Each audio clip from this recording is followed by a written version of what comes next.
Bonjour à tous et bienvenue sur la chaîne. J'espère que vous allez bien, que vous avez passé une belle semaine, un bon week-end. Écoutez, aujourd'hui, déjà désolé pour le format. Vous avez vu, c'est déjà plus court la vidéo comme que d'habitude, puisqu'en fait, je n'ai pas eu le temps, clairement, de travailler les autres sujets, comme notamment les projets Ondo, XRP, VeChain, comme je fais d'habitude, ou les autres crypto-monnaies, de mettre à jour, et même de faire l'actualité crypto générale, etc. Donc, bon, je suis un peu débordé en ce moment par le travail, la vie personnelle et tout, hein. Bon, voilà. Vous m'excuserez du coup par avance. Peut-être même que ça va vous arranger, je l'espère en tout cas, parce que là, la vidéo du jour va être plus courte et surtout focalisée, pointue sur le Bitcoin. Et puis je vous sortirai la deuxième partie de la vidéo, j'espère, dans la semaine. Bon, je vais essayer de me débrouiller pour faire ça. Voilà. Donc aujourd'hui, vous l'avez compris, c'est focus Bitcoin, hein. Ça ne change pas par rapport au format d'habitude sur ce point-là. Vous aurez les ETF, vous aurez les articles, les dernières nouveautés. Bref, ça, je pense, plutôt des choses intéressantes à dire, surtout qu'on est dans une partie du cycle encore haussière, hein, on va dire, avec un Bitcoin là, quand même qui avoisine les 120 000 dollars. Enfin, quand on pense et qu'on prend du recul et qu'on se dit, il y a 5 ans en arrière, le machin était encore en dessous des 10 000, on voit qu'il y a du chemin qui a été fait. Donc on voit qu'il se passe quelque chose quand même au niveau macroéconomique, géopolitique, etc. C'est ça qui est intéressant dans la crypto-monnaie. Bon, allez, écoutez, c'est parti, hein, si vous êtes chaud. On y va avec les ETF Bitcoin Spot avec le rapport de Farsight Investor comme vous connaissez. Regardez-moi un petit peu cette semaine de fou. Encore une fois, on enchaîne, on n'a pas eu sur cette semaine un seul jour négatif de flux de capitaux sortants. On n'a eu que des flux entrants sur les ETF Bitcoin Spot. Donc là, on atteint des niveaux records, hein. Vraiment, on voit que la machine s'emballe. On a même eu un 10 et un 11 juillet où on a eu un record absolu de capitaux avec 2,1 milliards de dollars injectés sur les ETF Bitcoin Spot. Et tout le reste, après le reste de la semaine, ça a été pareil à coût de centaines de millions de dollars par jour. Et donc, on a un total déjà de 54,7 milliards de dollars injectés sur les ETF Bitcoin Spot, c'est-à-dire un record absolu. Et là, c'est pas là où c'est étonnant, c'est effectivement aussi Ethereum et puis Solana, parce que maintenant, on a dans le rapport de Farsight Investor, ils ont intégré les ETF sur Solana en spot. Donc, très intéressant pour analyser tout ça. Parce que désormais, on a en fait deux rapports indiquant un peu l'attitude des institutionnels, surtout même des particuliers, mais surtout des institutionnels sur les ETF liés aux altcoins Ethereum plus Solana. Donc, on a bien un comportement du marché qu'on peut analyser plus facilement désormais. Donc avec Ethereum, regardez, on voit pareil, c'est à coût de centaines de millions de dollars. On a même eu, je crois, le 16 juillet 2025, 726,6 millions de dollars injectés sur les ETF Ethereum Spot. Alors déjà, c'est un record, je crois, pour les ETF Ethereum. Mais surtout, ça a été même plus performant que les ETF Bitcoin Spot le même jour. Et ça, c'est du jamais vu, clairement. Donc on voit tout simplement qu'on est en train d'assister de plus en plus fortement à une rotation de la liquidité qui s'injecte non plus seulement dans le Bitcoin, mais également, surtout même désormais, dans Ethereum et à coût de centaines de millions de dollars. Et ça va un petit peu aussi avec les nouveautés que je vous ai présentées la semaine dernière, avec des sociétés comme Sharplink qui investissent dans l'Ethereum plutôt que dans le Bitcoin. Bon, donc on commence vraiment à voir quand même un schéma se dessiner, c'est que Ethereum, Bitcoin sont de plus en plus mis en place dans les actifs de trésorerie des entreprises. Et là aussi, hop, boum, je passe à Solana. Regardez, on a enfin les chiffres sur Solana. Alors, c'est tout début, hein, je crois que ça date d'il y a 1 ou 2 semaines. Bon, bientôt on aura les ETF, vous verrez XRP, hein, ça j'en suis quasiment persuadé d'ici la fin d'année ou 2026 au plus tard. Mais ça arrivera sur Farsight Investor, on pourra en parler en rigolant. Et surtout, regardez là, les ETF Solana, eh bien nous sommes à un petit modeste 92,8 millions de dollars. Mais on note que ce sont des flux positifs, ce sont des flux entrants, ce ne sont pas des flux sortants. Donc, là aussi, la rotation des capitaux se font quand même donc du Bitcoin vers Ethereum, puis vers Solana, en fait, petit à petit, de la part des institutionnels. Donc, l'argent, en fait, est en train d'arriver en masse dans la crypto-monnaie.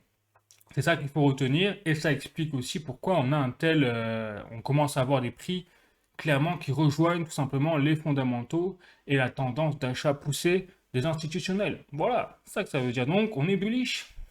Moi, je suis bullish toujours, hein, les amis, quand je vois ces chiffres. Comment ne pas être bullish pour la suite des choses. Ensuite, je continue avec les articles désormais, notamment de cryptost.fr. 30 000 bitcoins et un accord à 4,5 millions de dollars, point d'interrogation, un nouveau géant boursier est sur le point d'émerger.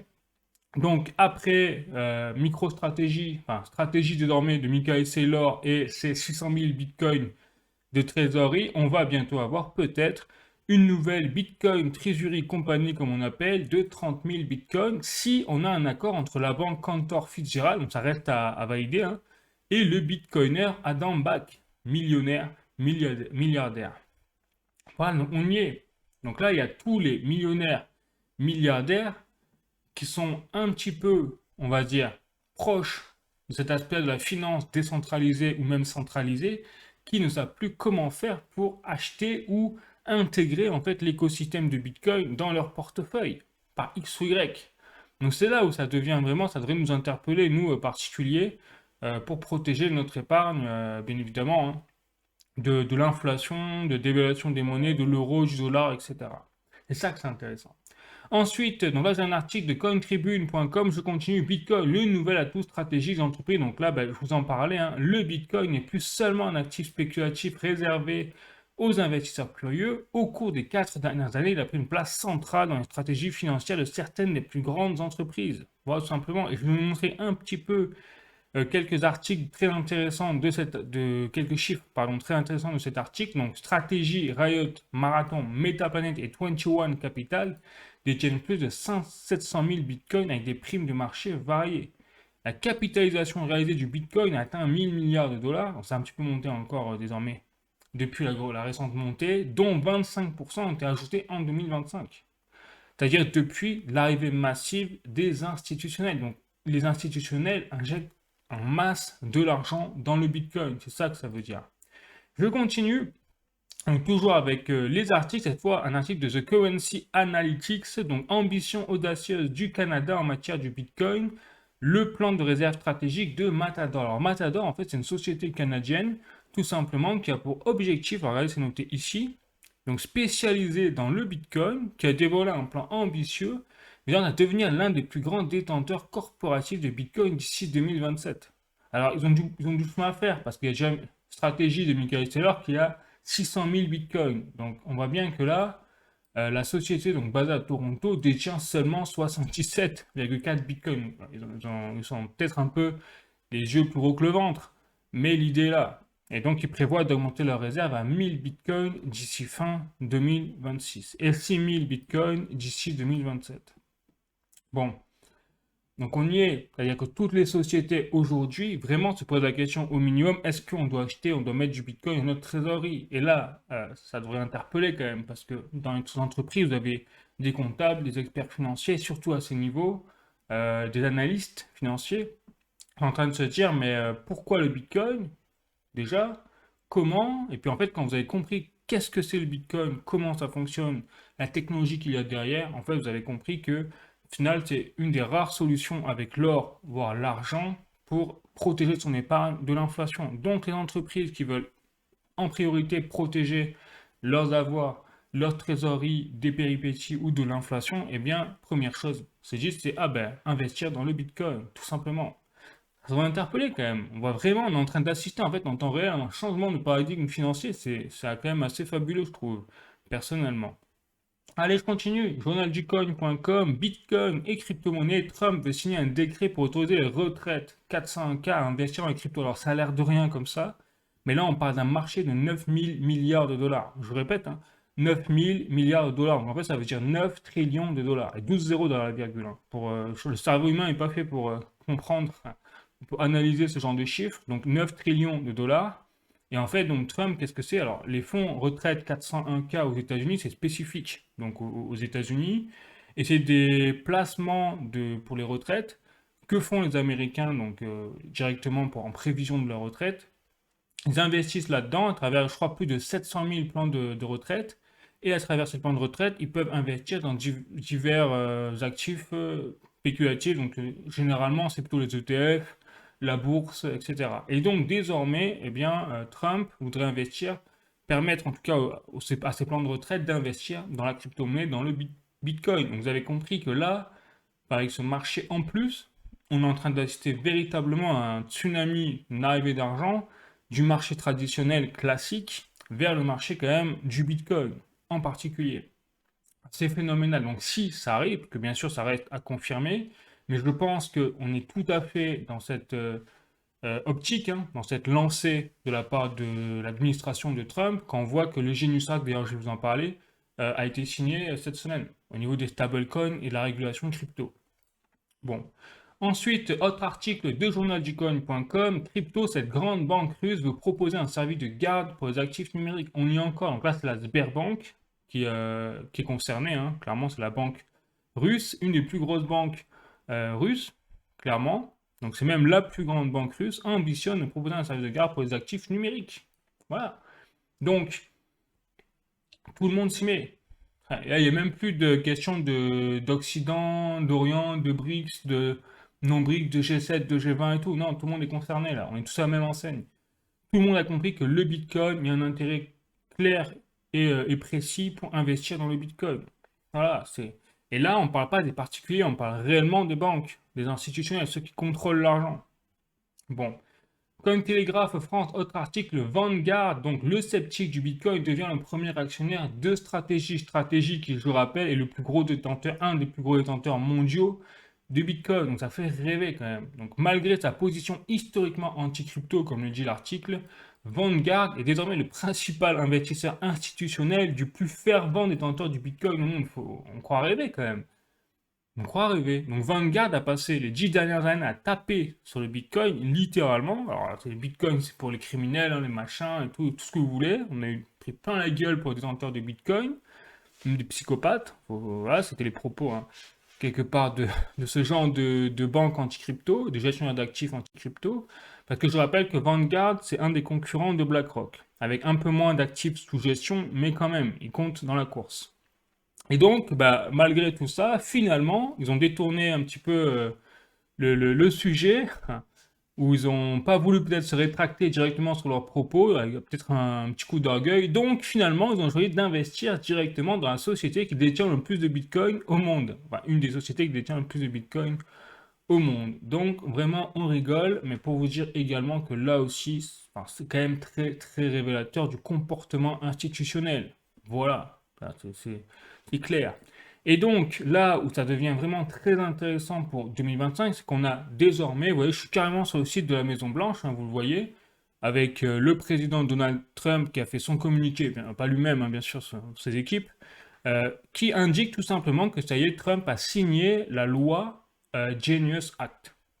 Donc, qu'est-ce que c'est cette loi? C'est tout simplement la première loi crypto américaine mais réel, hein. On parle pas, je parle même pas de, par exemple, la réserve stratégique de Bitcoin qui avait été un décret. Là, on parle vraiment d'une loi donc, qui a été signée le 18 juillet 2025. Donc, vous voyez, c'était en fait il y a 2 jours. Et donc, que résume en gros cette loi? Alors, j'ai pris ChatGPT, résumé français, hein, vous connaissez. C'est à l'efficacité, hein, clairement. Donc, faire des États-Unis, en fait, le leader des actifs numériques. C'est l'objectif de la loi, clairement. Donc, l'objectif, c'est de protéger les consommateurs, renforcer le statut du dollar comme monnaie de réserve mondiale. Est-ce que c'est ça, renforcer le statut du dollar comme monnaie de réserve mondiale, ça devrait vraiment interpeller parce que là, les crypto-monnaies, c'est plus uniquement un actif. Le Bitcoin, par exemple, c'est plus un actif uniquement spéculatif ou même de valeur refuge. C'est devenu une arme en fait. Voilà, c'est ça que ça veut dire. C'est devenu une arme ou un bouclier pour le dollar pour renforcer le dollar. Donc là, après, c'est une loi qui vise les stablecoins. Donc, c'est pas uniquement le Bitcoin. C'est vraiment les stablecoins comme le Tether, USDT et tout. Mais bien évidemment que le Bitcoin va profiter de cette loi. C'est pour ça que je parle quand même du Bitcoin. Donc, l'objectif, c'est aussi de consolider la sécurité nationale. Donc là, on est en train de dire, en fait, à travers cette loi, Trump est en train de déclarer que la crypto-monnaie, c'est un enjeu de sécurité nationale. Alors là, vous n'imaginez pas le bordel et tous les fonds, tous les capitaux que ça va débloquer. Parce que quand on parle de sécurité nationale avec les Américains et qu'on voit les films avec le drapeau de propagande derrière et tout, on a compris que l'argent va arriver à flot là-dedans. Bon, donc attirer investissement et innovation dans les actifs numériques, bah ça c'est ce que je vous dis, hein. Sécurité nationale égale fonds débloqués pour cet aspect-là.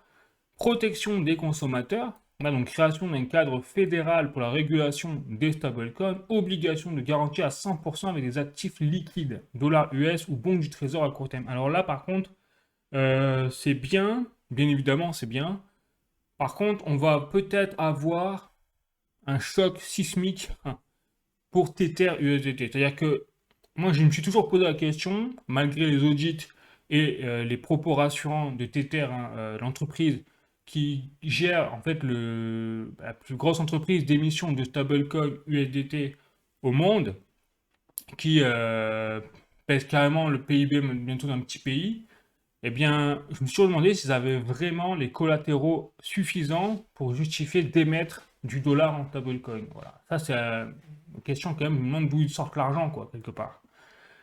Et là, du coup, on va avoir, et beaucoup d'ailleurs, beaucoup de rumeurs indiquent qu'ils n'ont pas vraiment en fait les fonds nécessaires derrière les collatéraux pour assurer l'émission de liquidité, Tether. Donc, avec cette loi, eh ben, Tether va avoir l'obligation en fait d'une transparence mensuelle sur la composition des réserves vis-à-vis du gouvernement. Donc, il va y avoir forcément des agents fédéraux, hein, qui vont enquêter sur Tether USDT et tout. Et s'il n'y a pas les réserves en cas, bah là, on sera dans le cas d'une des plus grosses fraudes de l'histoire, hein, en termes de crypto-monnaie. Et là, ça va être le bordel. Voilà. Donc, j'espère pas, vraiment, j'espère qu'ils ont fait les choses dans les règles Tether, qu'on va pas se retrouver avec un nouveau FTX x 10, parce que là, on est dans le cadre, hein. Vu l'argent, les capitaux concernés, c'est plus la même chose, hein. FTX, c'était quelques milliards. Tether, c'est quelques centaines de milliards. Bon, c'est pas la même, on n'est pas dans le même cours là quand même. Donc j'espère que Tether, on va pas avoir de mauvaises surprises, sinon ça va être le bordel. Ah, vraiment, clairement. Ensuite, interdiction pour les émetteurs de stablecoins de prétendre qu'ils sont garantis par le gouvernement ou qu'ils sont une monnaie légale. Bon, déjà, harmonisation des règles fédérales et étatiques en cas de faillite, priorité donnée aux détenteurs de stablecoins. Voilà. Donc il y a vraiment une protection du consommateur qui est mise en avant. Garantir la position du dollar comme monnaie mondiale, bon, voilà, vous l'avez compris, ça y est, avec cette loi, on est vraiment dans le cadre que les stablecoins indexés sur le dollar deviennent une arme en fait monétaire et un bouclier à la fois monétaire. Lutte contre les activités illicites, bien évidemment, avec des conformités par rapport aux banques Secrecy Act. Je ne connais pas, je ne sais pas ce que c'est, mais j'imagine que c'est voilà, un organisme fédéral encore américain. Et enfin, faire de l'Amérique, des États-Unis, la capitale mondiale de la crypto. Tout simplement. Donc, il considère la Genius Act comme un moyen de faire des États-Unis le leader incontesté des actifs numériques, apportant des investissements massifs et une grande innovation. Voilà en gros le concept général de la loi. Donc, c'est très positif.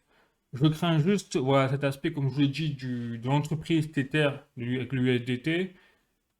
S'ils n'ont pas les fonds, ça va être vraiment un massacre. Bon, donc j'espère vraiment qu'ils n'ont pas déconné, parce que sinon on est tous vraiment dans la merde en fait. Ouais, je vous le dis, hein, clairement.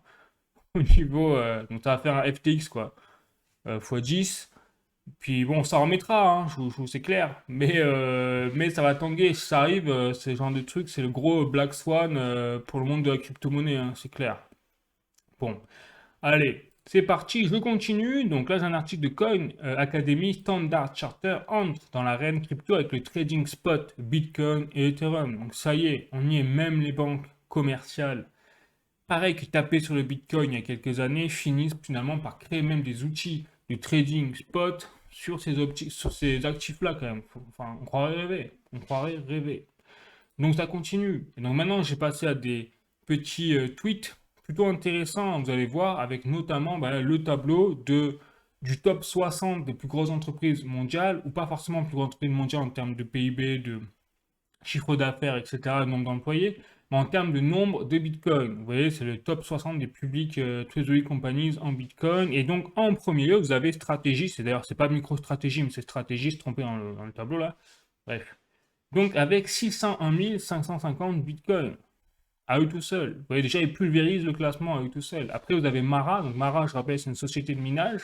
Donc eux, ils minent des bitcoins. Donc c'est pas étonnant que vous ayez aussi 50 000 bitcoins. Après, vous avez 21, 21. Donc très connu, hein. Riot Platform, 19 000 bitcoins. Meta Planet, donc vous voyez, japonais. Donc vous voyez que les japonais aussi commencent à se lancer dans la course au Bitcoin. Après, là, vous avez une société, donc Hut 8 Mining Corp, une société de minage canadienne, donc avec 10 000 Bitcoin. Vous avez bien sûr Coinbase, donc les plateformes exchange, hein, bien évidemment, qui en fait proposent des collatéraux et donc ont du Bitcoin sur leur plateforme pour les clients. Vous avez le Bitcoin Group, une société allemande, chinoise, australienne, enfin, total, française, le Blockchain Group. Ah, nous, on représente la France, là. D'ailleurs, on est un des rares avec le Sequence Community, je crois, je sais plus comment ça s'appelle. On est une des, voilà, on a deux sociétés françaises qui représentent dans ce tableau. Ça fait plaisir, ça fait plaisir. Voilà. Vous avez même une société brésilienne, norvégienne, avec Hacker Assa. Enfin, donc, on voit bien qu'il y a une course en place pour qui va détenir le plus de Bitcoin. Et là, je rappelle que le total, là, rien que sur les 60 entreprises que vous voyez là, on est déjà à plus de 700 000 Bitcoins. Je rappelle que le supply maximal des Bitcoins au niveau mondial, hein, c'est 21 millions de Bitcoins. En sachant que vous avez 1 million de Bitcoins qui restent à miner, donc qui ne sont pas encore disponibles à la circulation, que vous avez sur ces en fait 20 millions de Bitcoins réels en circulation, ben, 3-4 millions qui sont définitivement perdus à cause des mots de passe, voilà, ça a été dans des clés USB ou machin. Donc, en fait, on est plus proche de l'ordre des 17 millions de Bitcoin réellement en circulation. Et sur ces 17 millions, vous avez déjà, là, sur 60 entreprises, ben, vous avez 700 000, bientôt 1 million, en fait, de Bitcoin sont déjà dans les trésoreries, qui ne bougent pas. Je ne parle même pas des gouvernements. Je vous rappelle que le gouvernement américain, même le gouvernement chinois, détiennent plus de 200 000 Bitcoins chacun. Hmm. Bon, ça va très vite. Donc, quand je vous dis qu'on va avoir un méga choc supply-demande pour le Bitcoin, c'est pas sorti du chapeau. Je l'invente pas. Je fais pas le petit doigt, je regarde si le vent tourne dans le bon sens. Non, c'est mathématique en fait. Il n'y aura pas assez de Bitcoin pour tout le monde. Je ne compte même pas les milliardaires. Je ne compte même pas les millionnaires qui investissent dans le Bitcoin. Bon, aujourd'hui, voilà, on a encore un niveau, on peut à peu près s'acheter du Bitcoin, même si on a un Bitcoin qui est à 120 000 dollars. Vous verrez que dans 5 ans, et je vais en reparler après sur le comparatif par rapport à l'or, ce sera vraiment une porte d'entrée. 100 000 dollars, vraiment, j'affiche, hein. Ce sera, voilà, je l'affirme, ce sera une porte d'entrée. Clairement, on s'est dit, mais merde, pourquoi je n'avais pas acheté du Bitcoin encore comme quand il était à 10 000, comme quand il était à 1000, comme quand il était à 100, hein, bien évidemment. Voilà. Donc c'est pour ça que c'est très important de comprendre comment fonctionne le Bitcoin, parce que les entreprises, les analystes financiers, les millionnaires, milliardaires qu'on équipe derrière d'avocats, de fiscalistes, qui ont compris comment, qu'on leur a expliqué comment fonctionne le Bitcoin, qu'est-ce qu'ils font? Bah, ils ne savent plus comment en acheter. Ils lèvent des fonds en monnaie fiat fiduciaires, dollars, euros et tout, pour acheter du Bitcoin. Ils ne savent plus comment faire, ils sont comme des fous.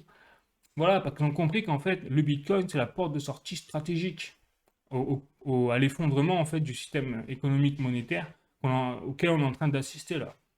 Tout simplement. Alors après, bien évidemment, je rappelle, hein, je ne suis pas conseiller financier, je suis pas, voilà, je n'ai pas la science infuse, je ne suis pas devin, je ne connais pas l'avenir, donc on n'est pas à l'abri que demain on ait une éruption solaire, une cyberattaque, plus d'électricité, plus rien, bah forcément, oui, le Bitcoin va à zéro, quoi. On est d'accord.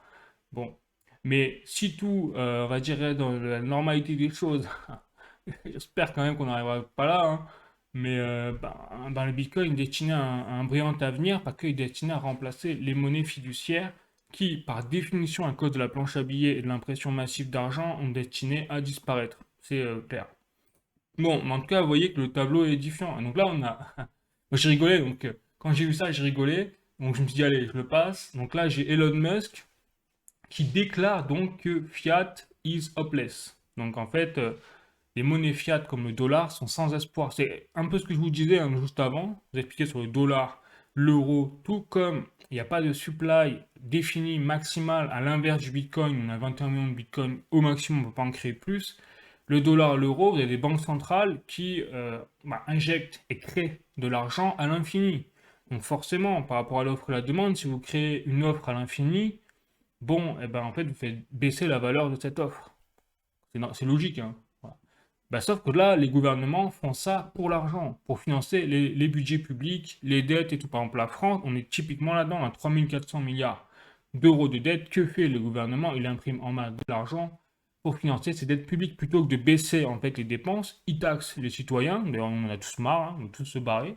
Bon, voilà. Mais ils choisissent même pas de dépenser moins. On a vu encore une connerie là. Présidente de l'Assemblée nationale qui veut changer une structure, ça coûte 40 millions de dollars. Bref, ça me donne même plus dans leur monde, vraiment, un tour de cristal, bravo. Bref, donc du coup, Elon Musk, donc, il veut créer déjà son parti, hein, le America Party, que bien sûr Trump et Elon Musk sont froids, hein, pas trop étonnant. Mais du coup, il déclare qu'en fait, fiat is hopeless, donc sans espoir, et la solution, c'est le Bitcoin derrière, a déclaré. Donc les millionnaires, milliardaires qui savent gérer l'argent, qu'est-ce qu'ils font? Ils investissent dans le Bitcoin. Et en fait, là, je trouve très intéressant, dans un tweet de Bitcoin News, où le Bitcoin a tout simplement dépassé Amazon en termes de capitalisation boursière. Donc le Bitcoin est officiellement aujourd'hui alors peut-être vu qu'il est redescendu en dessous des 118 000 dollars, peut-être qu'il est repassé en dessous d'Amazon entre-temps, mais en tout cas, pendant un certain temps au minimum, il a été l'actif numéro 5 au niveau mondial en termes de capitalisation boursière entre Apple et Amazon. Et ce qui est intéressant, c'est que vous avez l'or en première position. Or, le Bitcoin, je rappelle, et c'est pas moi qui l'ai dit, c'est BlackRock, le PDG de Larry Fink, et tous les beaucoup d'experts d'analyse financière ou de PDG d'entreprise ou de gestionnaires d'investissement comme BlackRock, qui gère 10 000 milliards quand même de dollars, faut faire rêver quoi, numéro un mondial, hein, qui a déclaré que le Bitcoin, c'est en fait l'or numérique. C'est un actif qui est identique à l'or. Or, je vous rappelle que l'or est à 22,5 trillions de dollars, donc 22 000 milliards de dollars de capitalisation boursière, et que le Bitcoin est à seulement en fait 2,3 trillions de dollars de capitalisation boursière. Donc si on fait le parallèle, si le Bitcoin est destiné à rejoindre, si on fait la logique, hein, la logique de ce genre de propos, de déclaration, eh bien le Bitcoin est destiné à rattraper au minimum en fait la capitalisation boursière de l'or, ce qui rapporterait en fait eh ben, un x10 tout simplement, et donc un prix qui est non plus à 120 000 dollars, mais à 1 million 200 000 dollars. Et ça, quand je vous dis qu'en 2030, je vous l'ai dit plusieurs fois dans mes vidéos, qu'en 2030, moi je voyais le prix d'un Bitcoin à 1 million, à plus d'un million de dollars, bah en fait c'est tout à fait cohérent par rapport à la position aujourd'hui de valeur refuge du Bitcoin, identique à celle de l'or en fait. Voilà. Sauf que l'un est numérique, l'autre est physique.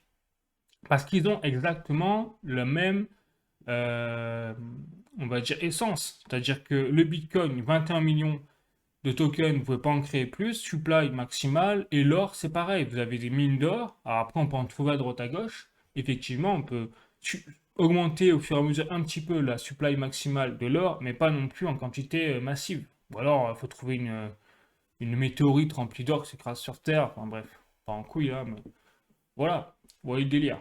Donc, on n'est pas à l'abri qu'en 2030, alors après, ça c'est à condition que le cours de l'or ne bouge pas.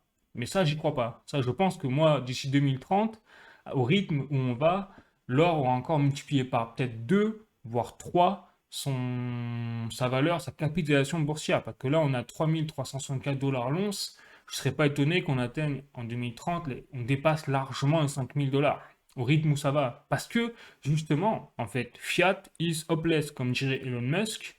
Et donc là, j'ai un dernier petit tweet pour la route, pour vraiment, c'est pour expliquer, à mon sens, ce qui est vraiment en train de se passer. Effectivement, c'est pas la première courbe. Là, ce qu'on voit, qu'on pense qui se passe, c'est que c'est le Bitcoin qui prend de la valeur par rapport au dollar, à l'infini. En fait, c'est pas du tout ça. En fait, c'est l'inverse, exactement comme pour l'or. Et vous pouvez mettre l'or à la place du Bitcoin, c'est la même chose. C'est-à-dire que là, on est en train d'assister, ok, le Bitcoin augmente un petit peu dans le temps en termes de valeur intrinsèque, mais réellement, ce qui fait varier le cours du Bitcoin par rapport à l'euro ou au dollar, c'est la chute de la valeur des monnaies fiat. C'est ça qui se passe en fait en fond de plan, mais personne ne va vous le dire. Et ça, c'est lié justement à l'impression massive d'argent par les banques centrales. Donc le Bitcoin, c'est ici qu'il prend toute sa valeur son essence de valeur refuge exactement comme l'or. Je peux pas vous dire mieux. Donc, vous l'avez compris, je reste ultra bullish. Au niveau en tout cas long terme, j'ai pas de voilà, c'est long terme, je suis vraiment à fond bullish sur le Bitcoin. Après court terme, moyen terme, bah, forcément, ça reste un actif quand même volatile pour le moment. Mais on a quand même des signaux extrêmement positifs avec l'arrivée des tsunamis de capitaux de la part des institutionnels. Logiquement, eh ben, mathématiquement, vous l'avez compris, quand je vous remontre le petit tableau Hop, je sais plus où il est. Non, il est là, voilà. Eh ben, ça va continuer à grossir. Et on va avoir d'autres entreprises qui s'y mettent, d'ailleurs. Donc, et on n'a même pas encore les grosses banques. On a les gestionnaires d'actifs. Ah oui, j'ai pas parlé des ETF là. C'est-à-dire que là, les ETF, c'est pareil. C'est-à-dire que là, il n'y a pas les ETF là-dedans, hein. Donc, avec les ETF, vous multipliez par deux là encore. Donc là, on a déjà peut-être entre 1 et 2 millions de bitcoins sont déjà au bout d'un an dans les mains des institutionnels, sur 17 millions, on va dire, de bitcoins réellement en circulation. Donc là, concrètement, ça veut dire qu'il reste, allez, on va dire 15 millions de bitcoins peut-être réellement disponibles. Si on supprime juste cet aspect-là d'institutionnel, gestionnaire d'actifs, etc. Et en 2 ans, je rappelle que les ETF Bitcoin Spot sont sortis en 2024, l'année dernière en fait, un an et demi. Bon, ça va très vite. Donc dans 5 ans, dans 10 ans, il n'y aura plus de Bitcoin pour tout le monde. C'est tout. Bon, voilà. Allez, bah écoutez, ce sera tout. Hein, voilà, du coup, je m'arrête là. Je n'ai pas pu faire la suite pour VChain, Ondo, XRP, mais je vais me rattraper dans la semaine, hein, je vous rassure. Enfin, j'espère en tout cas vraiment. Et puis sinon, bah, n'hésitez pas à mettre un like, à vous abonner. Ça fait plaisir d'avoir plus d'abonnés. N'hésitez pas à mettre des commentaires pour me dire ce que vous en pensez. Si vous aussi vous êtes bullish hein, ou non pour la suite des choses pour le Bitcoin. En tout cas, moi je le suis. Et puis sinon, je vous dis dans la semaine ou semaine prochaine, dernier Cara, hein, pour faire le point hebdomadaire comme d'habitude. Allez, prenez soin de vous, la bise, ciao.